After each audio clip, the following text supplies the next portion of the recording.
This right here is the scene at the Golden Gate Bridge, and you guys are also going to see another scene from the Brooklyn Bridge. This right here occurred on Monday.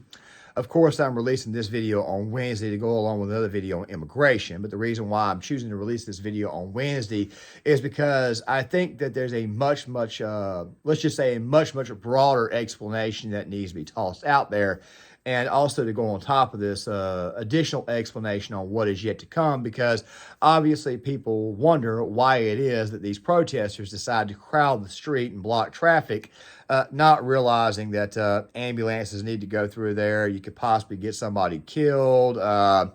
You're hurting somebody's ability to be able to make money, go to work, basically be able to do any type of activity. But then again, at the same time, though, these people who live in places like, say, San Francisco, Chicago, and New York City, they did vote for these policies. And of course, they did, in fact, cater to the people who are actually out in the street, standing around, blocking people's ability to go to work, or go to the hospital, or go to a sporting, basically enjoy their lives. But still, at the same time, though, you guys can obviously see that, once again, cops ain't going to do anything, can't really do anything due to the laws that these people voted for.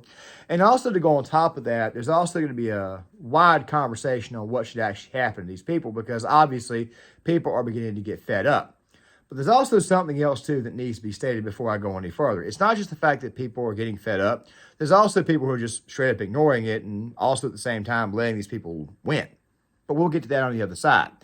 But before we go any further, I want to show you guys something. This part happened last week. And we'll talk about this part too, because it kind of explains the mindset of the people who are causing all this chaos. With tense moments at tonight's Bakersfield City Council meeting, a pro-Palestinian protester was arrested after allegedly making threatening comments to city council members. That was a threat, what you said at the end, and so the officers are going to escort you out and take care of that. That was Riddhi Patel. She has been attending city council meetings to ask city leaders to pass a ceasefire resolution for the Israel-Hamas war. Soon after those comments, Patel was escorted out of the chambers, then arrested by Bakersfield police officers. You guys want to criminalize us with metal detectors? We'll see you at your house. We'll murder you. Other pro-Palestinian protesters later approached 17 News to emphasize Patel does not represent them. Honestly, the comments today that Riddhi made were utterly shocking. These in no way represent those of us who continue to come to city council to demand for a ceasefire. This girl threatened the city council in Bakersfield, California. She's one of them pro-Palestinian, I'm just going to go ahead and say pro-Hamas type youngsters, which of course we'll be talking about over the course of this video, who quite frankly think that for whatever reason, demanding a resolution out of state and local government to call for a ceasefire actually means something. But then again, though, this also goes to state and local politics, which, by the way, we're going to be talking about in this video here, because state and local politics does in fact control the environment that you're in. But obviously in these very, very blue states, if college students can go in there and just threaten city council members, that's obviously a problem. By the way, Bakersfield, California, they're not the only people who's actually entertained this. As a matter of fact, I think Bakersfield's a little bit more of a conservative area and more of a conservative town in that state, which is very, very blue. But you've probably seen reports of, I don't know, cities saying, we vote for a resolution to end the situation in Gaza. We vote for a resolution to a ceasefire. Even though it's state and local politics and it's not going to make any impact overseas or impact on U.S. policy, obviously these people do this crap because obviously it's a show. They think they can obviously bully the local politicians. And of course, this right here makes you actually wonder if people who live in these areas, if their lives are not about to get a lot worse, because as you guys obviously saw at the very beginning with the bridge, cops are not exactly allowed to do their jobs. And in some cases, cops just flat out refuse to do their jobs, which, by the way, they should be doing in this case, which is to remove the protesters. But I find it absolutely hilarious that that girl there, after she basically got arrested, she decided she wanted to cry, bawl, and look, the point is this right here. We're living in a society right now where people are basically allowed to do whatever the hell they want, and they get no consequences at all. There's no consequences for their actions. After a while, people are going to demand consequences for those for the actions of these very, very dumb, very, very moronical people who, quite frankly, just act like a bunch of toddlers. But like I said, we'll talk about that more on the other half, especially when I talk about what should happen to these people. But to get started on this right here, let's go to San Francisco and see exactly what happened. Helicopter, so sometimes that live video stream goes out, but take a look at this. You are taking a live look at the Golden State Bridge right there. This is from Oakland, California, and you can see a number of protesters that say stop the war in Gaza as they hold that sign right there. This is an enormous issue right there, as protesters have blocked parts of the highway traffic to several freeways, and you can see the standoff between law enforcement on the left-hand side of your screen and the protesters right there. You can see the line of law enforcement officers with helmets standing in the line, being ready to respond in case this takes a turn. But again, you can see a large number of cars and people, protesters who are protesting the war in Gaza. They are pro-Palestinian protesters right there. But again, this really gives you a vantage point of just how many law enforcement officers have responded to this growing protest, again, as freeway traffic in the San Francisco-Oakland area really have ground to a halt. And again, law enforcement officers simply standing there, making sure that nothing turns. Yeah, it makes me think about that guy, and I think it was Central America, who got out of his vehicle and basically pulled the trigger on one of those. Now, obviously, we can't talk about this. Obviously, we can't bring it up because of YouTube's terms of services. And I'm not advocating. I'm not advocating at all, okay? I'm just simply saying that it makes you wonder if there's ever going to be a moment where people are just going to get frustrated and fed up. I mean, when you're blocking the road, there's always the possibility that somebody is in an ambulance and that they're trying to get to, I don't know, the hospital to save a loved one. There's always that possibility. There's always the possibility that people are just going about their very lives. I understand that these people, for the most part, did in fact vote for these policies, but as you guys will see at the very end, there's also a lot of people who live in these areas who can't leave because they don't have the money to actually pick up and leave, who also at the exact same time, let's just put it this way here. They can't leave, but they also at the exact same time have looked at the situation and said, my vote doesn't count. You may be seeing these people start to get involved, but we'll touch more on that at the very end of the video. Let's get back on topic. I played more of the live feed, mostly so that way you guys could see it. However, there are two more clips that I'm going to be showing you that come from a different news organization. Now, the reason why I'm going to be playing it in two parts is not so much for additional commentary purposes, but because I want you guys to see in the second clip, especially in the second clip, at the very, very beginning of the second clip, exactly what it is that the woman is saying, because it tells me that there is obviously a shift going on. Even in a very, very liberal city like, say, San Francisco, there is obviously a shift that's happening, which, by the way, is also going to come up a little bit later on in this video because there was some information that was dropped as far as polling data is concerned that kind of confirms exactly what my suspicions were on this. But let's roll this first part, and then we'll come back on the other end. And trust me, when we get to what happened in Chicago, it will definitely make more sense in the end. Let's roll this. As they have been for hours. It started on 880 at 6:30 in the morning with that backup. And you can see the backup stretching here to 66th Avenue and beyond. Mm-hmm. And then it moved about an hour and a half later. There was another protest at the Golden Gate Bridge, and that one has now shut down traffic on the bridge. So we are continuing to see these sort of pop-up, guerrilla-style pop-up protests happening in the Bay Area and around the world for Palestine and to stop the war between Israel and Hamas. And while we have this Golden Gate Bridge map up, and we'll get to John here in a second and talk about how the whole Bay Area is being impacted by this, but we did get a tweet from the Golden Gate Bridge Authority. They say the Golden Gate Bridge sidewalks are closed to bikes and pedestrians at this time as well. The CHP is on scene. Now, people obviously are trying to get to work. People are obviously taking bike trails. People are trying to get to the other side. San Francisco is one of those cities where it's actually located on a bit of an island. And of course, you've got the rest of the state. I'm not saying San Francisco is an island. I'm saying it's basically right there on an island. It's a pretty large strip that's out there in the Pacific, right there off the coast of Northern California. The point is this right here, and I have said this before, that these people did in fact vote for these policies that allow these loons to go out and do what it is that they're doing. Now, is the shifting more to the right as far as to one political party? We'll get to that here in a second, but people are obviously getting fed up with this. Now, there were videos that were released, and these videos, and I'll try to go back and re-edit them in the B-roll footage before I release this video, probably while I'm talking right now. There were people who were getting out of the vehicles, and they were telling the protesters to go away. And one of the protesters actually got upset and said, "You assaulted me." That wasn't assault. He just simply asked you to leave. He just simply told you to leave. And, of course, cops aren't doing anything. They're not doing anything at all. Now, you could say that these cops are not allowed to do anything. You could also say that these cops can do something, but they refuse to do something. It could be either or. Either way, though, people are obviously losing faith in the police force. They're losing faith in the people. And, of course, I don't think they ever really had any faith in their leadership anyways. It's just that a lot of these people probably don't get involved, even though a lot of them obviously do, and they vote for these policies, because something else, too, is that due to the fact that they've been voting for these policies for so long, after a while, only the Democrat is on the ballot in these states. They just have to choose the least radical of them or the most radical of them. That's kind of what they do. But here's the thing.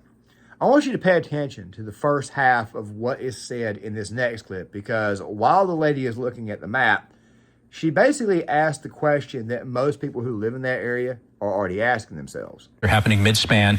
They have no estimated time yet of reopening. And there may be a reason for that, too, because I said, why would they block bicycles and people from walking on the bridge? Because cars are in the way, but if I'm walking, I could get over. But more and more details are coming in about these sort of pop-up protests, and they're taking different forms. It's not just cars, as we've seen, blocking the roadway or protesters blocking a roadway, but apparently there are reports that there were protesters marching from the West Oakland BART station, and they were kind of part of that movement to go onto southbound 880. And southbound 880 as well. So it's really because of the way they're asking for this coordinated effort. They've got a whole website where they're talking about basically just do anything you can anywhere to disrupt life as usual. It's happening in London. It's happening in other places in the UK. It's happening on the East Coast. It's April 15th is tax day. Federal IRS buildings have been blocked in Philadelphia. There's blockages in London. There's blockages of 40 cities are involved in various blockages in Australia.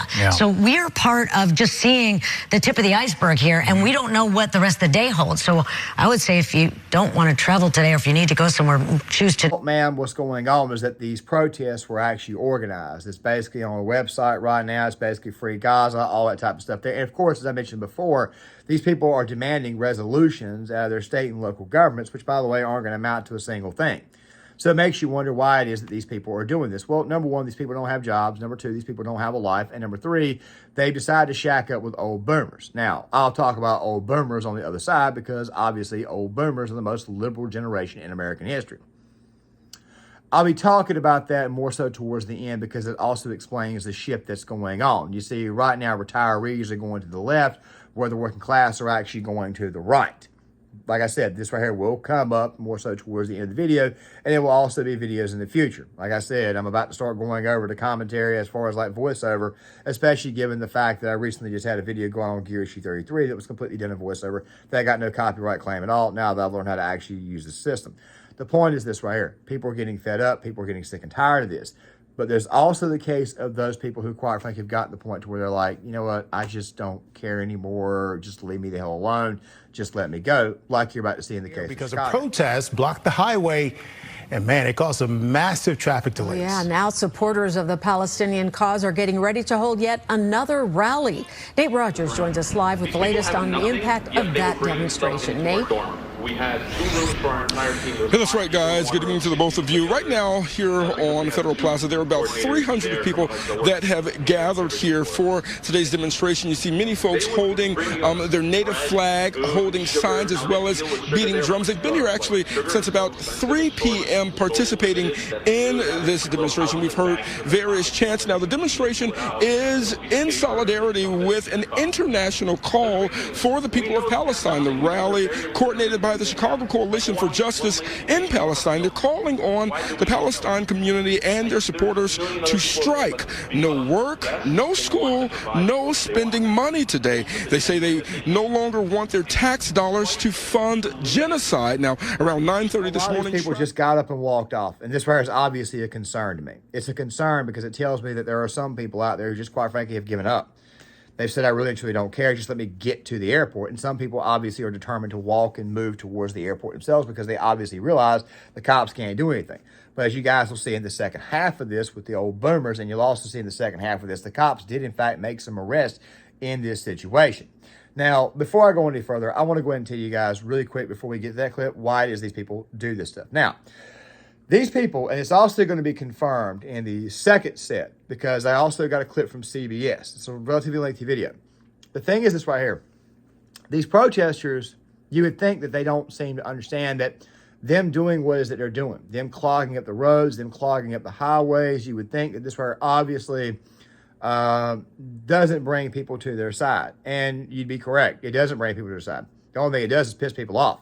The only thing it does is make people hate them, and it also makes people hate what it is that they stand for. If anything, there's a lot more people out there who are probably saying at this moment in time under their breath, I hope Israel completely destroys Gaza. By the way, YouTube, before you sit here and say that this is hate speech or whatnot, I want you to know right now, I'm talking about what these people are probably thinking. I'm not advocating or anything like that. The other day, somebody complained about a comment of mine, the comment section, and of course, it's kind of led me to say this. The point is this right here. A lot of these people know that their protests are not helping their situation. They're doing it anyways because they, quite frankly, have their lives. They're doing it as good old-fashioned purity tests, as you will see with the old boomers who have actually aligned with them in this clip. The Kennedy Expressway near Bessie Coleman Drive and the airport. Pro-Palestinian supporters sat in the middle of the expressway, halting traffic. Dozens of travelers were seen walking to O'Hare on the expressway shoulder in order to make their flight on time. Now, take a listen to what was on people's hearts today here at Federal Plaza. I feel like, yes, I'm sorry it was an inconvenient, but imagine living in Gaza right now and what they've been dealing with for the last 6 months, and the world has been silent. If you're inconvenienced for a little bit of one day, imagine what they have been. They have been displaced. Their homes have been demolished. Their schools have been demolished. They are deliberately starving them. This is just basic human rights that we're fighting for, and it's ridiculous that it's taken this long, but it's also, it's very comforting to be around like-minded people and standing up for the people who need it. Post-op here. You follow these patients around. Now, as you can see back out here live, Chicago police are here in great numbers. If we estimate about 30 demonstrators here, there are at least 100 police officers that are here. They've created really a perimeter around this group. Now, we have learned that eventually after this speaker ends his presentation, the group plans to march into the street. In terms of that demonstration earlier today outside of O'Hare Airport along the Kennedy, Police News Affairs just got back in touch with us and told us they had nearly 40 people that were arrested. 31. A lot of the elderly people, or the people who are getting much, much older, a lot of these people were born post-1946, meaning that they're boomers. A lot of these people were also born in the early and mid-1950s. Now, let me break this down for you guys a little bit further. I was born in 1985. Okay, so therefore we're classified, if you're born in the same year that I was born in, you're therefore classified as a bit of a millennial. I personally don't buy that. I think that we're more late stage Gen X because of the age group itself, and not to mention the fact that for the most part, we're what we call Reagan babies. Those who grew up in the 1980s or caught the very tail end of the 80s and early 90s, where you still had a lot of the old cartoons, the culture, et cetera, et cetera, et cetera. Like I said, generational topics will come up in the future because obviously the media has got a stranglehold on how it is that they cater to each one of these groups. Boomers, of course, born post-1946, for the most part, probably received draft cards and went and fought in Vietnam. Or they grew up in a certain generation or a certain era of the generation that was a little bit more socially conservative. Whereas those who were born in the early and mid-1950s, in some cases even late 1940s, they were more on the anti-war side of things. And of course, being on the anti-war side of things, they were obviously the much, much more liberal left-wing side. It's one of the reasons why it is, if you actually dig in the numbers each election cycle, when they tell you that the elderly vote Republican, it's not as simple as you think. It's actually much, much more split than you think, because in reality, if you go north of the Mason-Dixon line, meaning north of Northern Virginia, you actually find there are actually a lot more elderly people, elderly liberals, especially in those areas, or people who are becoming elderly, than there are in the South. It just so happens to be that most of the elderly who live in the South do, in fact, vote Republican at a much, much higher clip. So therefore, it kind of balances itself out. And therefore, it looks like the older population actually votes more to the right. These people here are older boomers who are up north, and they're becoming more and more and more liberal. Now, there's other reasons why this is the case, but still, though, those who are in Gen X and more millennial are becoming much, much more conservative because we're the ones who are actually working at this moment in time. We're the ones who are actually seeing our paychecks get reduced to absolutely nothing with the inflation. And, of course, we're also the ones who've got kids at this moment in time who are now getting older to go fight in a war. A lot of us don't want this. The point is this right here. A lot of these elderly boomers are starting to tap back into that old left-wing base, and they're joining the current crop of moronical protesters. But there's also a shift in that age group of the protesters, those who are Gen Z, to the right. But still, though, it makes you wonder what should happen to these people, especially those who actually get out there on the road and clog the roads and block people who, quite frankly, are just simply going about their day. This one right here, of course, is broken up in two parts once again. I'm going to play the first part for you guys so that way you guys can understand what's going on. Of course, kind of like in the previous one. Then I'm going to play the second half, of course, like always, afterwards, so that way you guys can kind of see the people's reactions and responses to what's going on. Leaders blocked the interstate. People had to get out of their cars and walk with their luggage to make it on time on their flights. The protesters, who were trying to bring attention to the crisis in Gaza, blocked the inbound lanes to the airport. Here's CBS 2's Andrew Ramos. They were a group of pro-Palestinian protesters on a mission to disrupt the Monday morning commute. The group calling for a ceasefire in Gaza got in place at the height of the morning rush hour, blocking traffic along the Interstate 190 access ramp into O'Hare.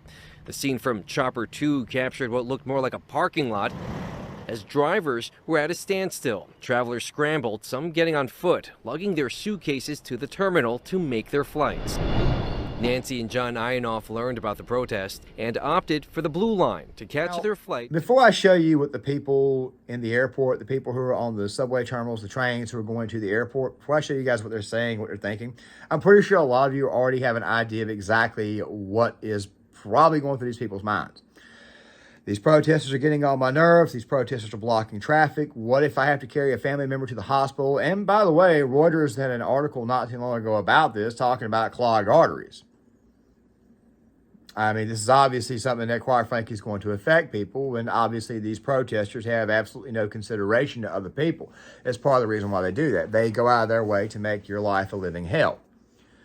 But as far as solutions is concerned, the state of Florida, they did sign a law a while back saying that you could, by the way, YouTube, once again, I'm not advocating, I'm just simply saying what the law was, where people could actually run through these protest lines. Of course, the state of Florida then turned right back around after somebody actually did it and still arrested the guy.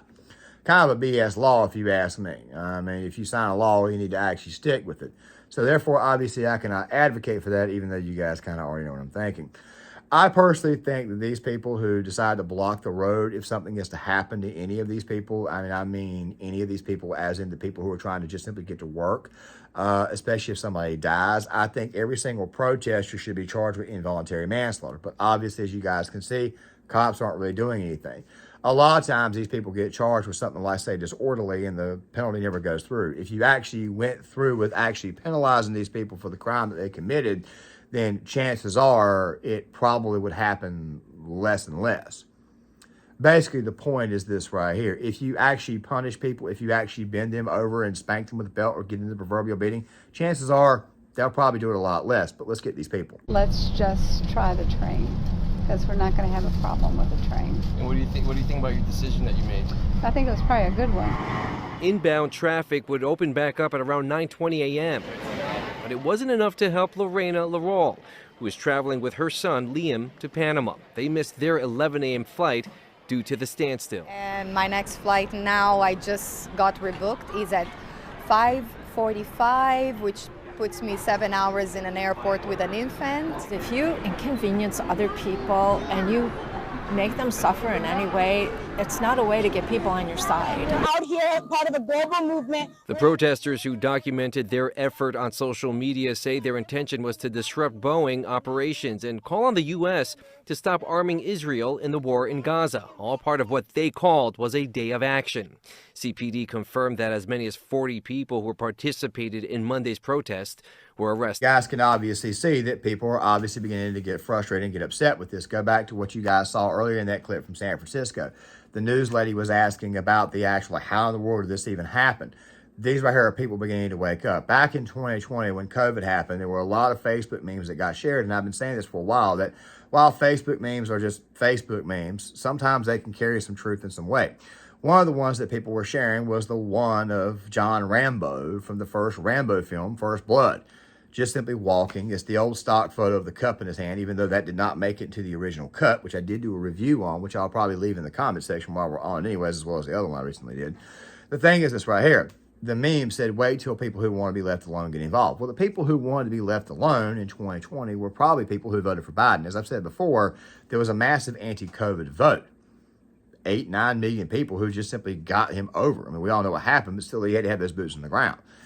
These right here are the people that the YouGov poll stated were actually turning to Trump the very, very next election cycle, which tells me that there's obviously going to be a backlash. And then you get this polling information where you see that a lot of people who voted in 2018, 2020, and 2022 are trending to voting for the current administration. However, the problem is the turnout's very, very low, and I just explained the shift or the actual switch that's going on.